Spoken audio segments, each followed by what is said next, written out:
Ermənistan silahlı qüvvələri bir neçə istiqamətdən müxtəlif növ silahlardan, o cümlədən ağır artilleriyadan istifadə edərək bizim yaşayış məntəqələrimizi, eyni zamanda hərbi mövqelərimizi atəşə tutmuşdur. Düşmən atəşi nəticəsində mülki əhali və hərbçilərimiz arasında itkilər var, yaralananlar var. Allah şəhidlərimizə rəhmət eləsin. O gün ölkənin nəfəsi dəyişdi. Hər nəfəsdə vətənin səsi vardı. Səngərdə əskər silahını sıxdı. Hospitalda isə həkim skalpelini. Cəbhənin bir neçə xətti vardı. Ön cəbhədə döyüşən igidlər.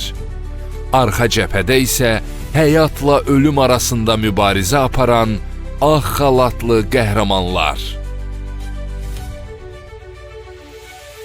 Yaralı gətiriləndə yorğunluq unudulur, zaman dayanırdı. Çünki o an hər nəfəs vətən demək idi. Döyüşə qayıtmaq istəyən hər əskər, yaşatmağa çalışan hər həkim eyni amalın davamı idi. Yaşatmaq, qorumaq, qalib gəlmək. Bugün danışılanlar sadəcə xatirə deyil. Onlar fəxirdir, qürurdur, yaddaşdı. İndi isə həmin o ağır, amma şərəfli günlərin canlı şahidlərini dinləyək. Ön cəbhədə həyat üçün döyüşən, yaralıları xilas edən həkimlərin səsini. Yaxşı xatırlayıram. 2020-ci il sentyabr ayının 27-si o zamanlar işlədiyim Yevlax rayon mərkəzi xəstəxanasının publik hüquqi şəxsində həkim cərrah işləyirdim. Bizə göstəriş gəldi ki, təcili olaraq Ağdamın Sarıcalı hospitalına ezam olunmalıyıq. Müharibə başlanmışdı. Bəli, o dəhşətli söz, müharibə sözü bizi o qədər vahimələndirdi ki, vətənin keşiyində durmaq üçün dərhal biz oraya atıldıq. İlk çatdığımız müddətdə böyük bir 6 saatlıq cərrah əməliyyat icra elədik və ondan sonra gündəlik yaralılara xidmət olunurdu, cərrah əməliyyatlar olunurdu. Elə günlər olurdu ki, 18-20 əməliyyatı təkcə mənim öhdəmə düşürdü. Gələn yaralılarımıza candan başdan orada xidmət edirdik və onların sağlamlığını koruyurduq. Bu müharibə dövrünü 44 gündür, lakin biz cərrahlar 60 gün işlədik, çünki Covid başlayana qədər də işləyirdik. Və orada mən bir əskər görmədim ki, o bizə desin ki, mən müharibəyə getmək istəmirəm. Çox maraqlıdır ki, bütün gənclərimiz dövlət tərəfindən o qədər ideya cəhətdən tərbiyələnmişdi ki, onların hər biri yaralı da olsa, qolunu, ayağını itirmiş də olsalar, müharibə bölgəsinə, cəbhə bölgəsinə getməyi bizdən xahiş edirdilər. 77 gün mən xidmətdə olmuşam. Orada yaralılar çox olubdur.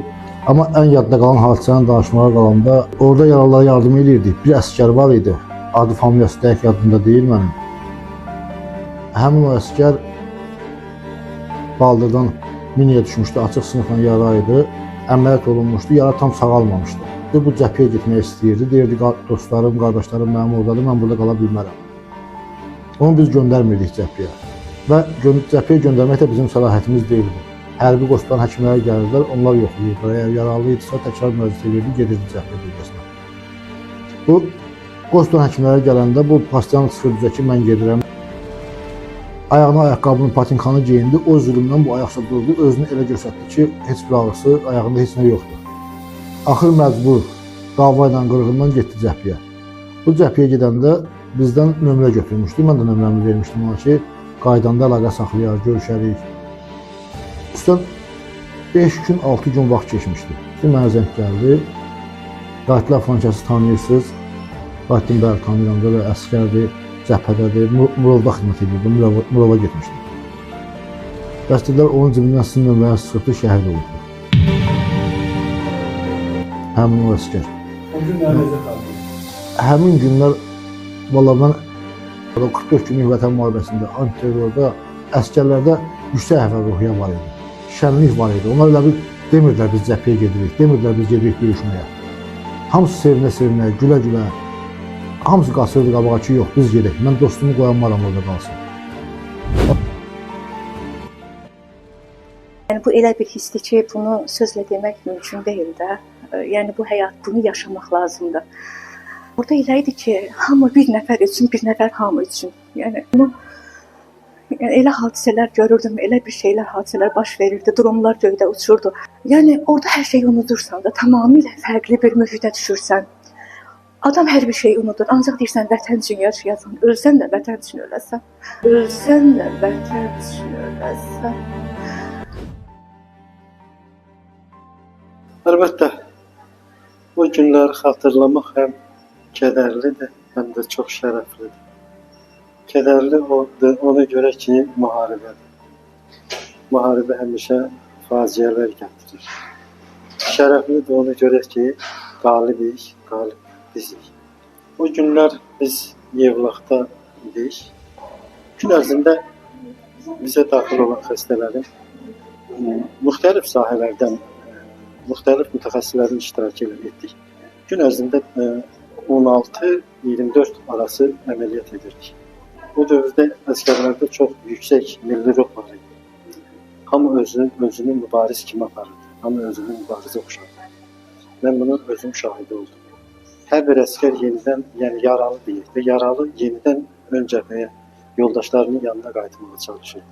Mən bu ab-havanı orada çox gözəl gördüm və bir nəfər kimi ön cəbhəyə getməyi və döyüşü davam etdirməyə çalışır. Bizim fəaliyyətimizdə çox geniş tərəfli dediyim kimi neyrocərrahın, travmatoloqun, ümumi cərrahların iştirakı ilə aparılırdı və çox çeşidli və mürəkkəb əməliyyatlar edirdik. Çox fərəhləndirici haldır ki, bizə daxil olan xəstələrin minimal ölüm faizi ilə başa vurdu. Çox şadam ki, bugün qələbəmizi qeyd edirik yenə də. Biz də o proseslərə az da olsa töhfə verdiyimiz üçün özümü xoşbəxt hiss edirəm. 44 günlük vətən müharibəsində mən də öz vətəndaşlıq borcumu yerinə yetirməkdən ötürü ön cəbhədə döyüşən zabit və əsgərlərimizə qulluq etmək üçün ön cəbhəyə yollandım. Həmin günləri xatırlayarkən həm ağırlı günlərdir, həm də fəxr olunası günlərdir. Bütün vətəndaşlar bir yumruq kimi birləşib düşmənin üzərinə atılırdı. Həmən anları xatırlayarkən, yaralılar gələrkən hamısının ağzından bir kəlmə söz çıxırdı ki, kısa müddətdə yardım olaq, ön cəbhəyə hamısı can atırdı. Heç bir əsgərimiz, heç bir zabitimiz yardımdan sonra arxa cəbhəyə dəxil olması ilə razılaşmırdılar. Həmən günlərdə bütün yaralılarımız, bütün qazilərimiz bir şüarı var ki, son damla qanımıza kimi, canımıza kimi düşməndən qisasımızı alaq. Mən düşünürəm ki, 44 günlük müharibə mənim həkimlik karyeramın və vətəndaşlıq borcumun bir zirvəsi olaraq mənim xatirimdə qalıbdır. Mən öz xahişimlə getdim, özüm razılığımla getdim. Daşkəsən rayon mərkəzi xəstəxanasına. Biz təəssüratlarımız çoxdur, danışmaq mənim üçün çox çətindir. Yaralı əsgər gəldikcə çox kədərlənirdik, çox hamısının qulluğunda durmaq, yedizdirməkdən belə kömək eləyirdik hamısına, bütün yaralı əsgərlərimizə, balalarımıza. Yəni ki, cərrahiyyə stoluna qoyanda yəni ki, elə ağlaya-ağlaya qoyurdum. Fikirləşirdim ki, görəsən kimin balasıdır bu? Noyabrın deməli 8-nə kimi biz orada olduq. 8-i hər gün prezidentimizin verəcəyi məlumata qulaq asırdıq. Sevincimizin həddi hüdudu yox idi. 8 noyabr günü Şuşa bizimdir. Prezidentimizin deməli noyabrın 9-u 10-na kimi biz orada olduq. Sonra şükür Allaha qələbəmizlə geri qayıtdıq. 44 günlük vətən müharibəsi ümumiyyətlə Azərbaycan xalqını bütün uzun illər qəlbində yığışmış kin küdurəti, düşmənə əsas hissini, torpaqlarımızın itirilməsinin acısının çəkilməsini xalqın qəlbində yaranan bütün bu dərdlərin dərmanının başlanğıcı oldu. Vətən müharibəsi xalq bunu uzun müddətli gözləyirdi.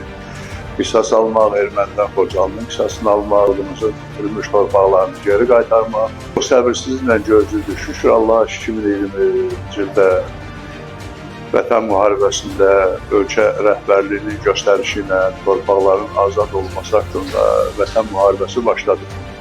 Ermənilərin tez-tez törətdikləri təxribatlara qarşı artıq bir dəfə bu olmalıydı və oldu. Və biz də xəstəxanadan oktyabr ayında 3 tibb bacısı, mən ezam olurdu. Daşkəsən, Murovdağ döyüşlərindən gələn yaralılar olacaq. Ağır idi, çox ağır idi, üzücüydü bizim üçün. Həm iş ağır, o yaralılara qulluq eləmək, bir də cavan uşaqların elə ağır yaralarla gəlir. İstər-istəməz 2 qat, 3 qat, bir də hələ müharibə davam edirdi, bilmirdi. Sonu nə olacaq, çox ağır. Yaralılarımız çox idi, çox yardım edirdi, ağırları da olurdu. Mənim olduğum dövrdə vəfat edən orada olmadı. Ağır xəstələri göndərdik, mərkəzə evakuasiya edirdik. Qalanları yüngüllərini orada müalicə edirdik. Nə deyim, danışmaq çox olar, amma mən elə gəlir o əldə elədiyimiz nəticə hər şey üstələyir. Şükür, torpaqlarımız qayıtdı. Erməni vandalları oradan rədd olub getdilər. İndi orada geniş quruculuq işləri gedir. Mən özüm bir neçə dəfə ora getmişəm, həmin o azad olmuş torpaqlara. Hər dəfə qaydanda ürək dolusu fərəhlə və şəhidlərə rəhmət hissi ilə, qazilərimizə məhəbbət hissi ilə, əsgərlərimizə məhəbbət hissi ilə orada qırılır. Onların sayəsində bu böyük uğur alınır və əlbəttə ölkə rəhbərliyinin göstərdiyi iradə və indi də bu qədər xarici baskıya siyasi cəhətdən davam gətirmək, öz dediyini eləmək, bu da hər vaxt qismət olmuş, şükür Allah, bu bizim millətimizə qismət olmuş. Zəfər bayramı münasibəti ilə bütün xalqımızı, qazilərimizi təbrik edirəm, şəhidlərimizə rəhmət dilirəm və əsgərlərimizə uzun ömür, can sağlığı. Mən Azərbaycan xalqımızı Zəfər günü münasibəti ilə təbrik edirəm. Allah şəhidlərimizə rəhmət eləsin, qazilərimizə can sağlığı versin. Həmin günləri heç vaxt unutmaq mümkün deyil. Çünki həmin emosional vəziyyət, həmin stresi yaşamağa heç kəsə arzu etmirik. Və həmin günlərdə biz bir komanda kimi işlədik. Əslində həmrəylik günü 31 dekabr olmasına baxmayaraq, həmin o müharibə günlərində bütün Azərbaycan xalqının həmrəy olduğunu biz bir daha gördük. Və həmişə bir olaq. Bir də təbrik edirik xalqımızı. Allah şəhidlərimizə rəhmət eləsin. Cəbrayıl bizimdir, Füzuli bizimdir, Zəngilan bizimdir, Qubadlı bizimdir, Ağdam bizimdir, Kəlbəcər bizimdir, Laçin bizimdir, Şuşa bizimdir, Qarabağ bizimdir, Qarabağ Azərbaycandır. Eşq olsun Azərbaycan xalqına, yaşasın Azərbaycan.